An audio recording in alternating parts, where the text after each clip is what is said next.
Shunya Mudra. Precautions. Do this mudra with an empty stomach. Benefits. It helps with thyroid problems and hearing related issues.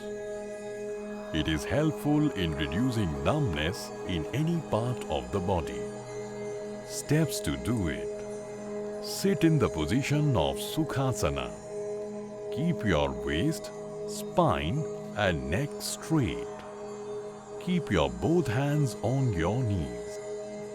And your palms should be facing upwards. Bend the middle finger and make sure it presses the ball of the thumb. All other fingers should be extended straight. Do this mudra with both hands. Try to keep this position for 10 to 20 minutes. Focus on breathing while doing this mudra. Stay blessed.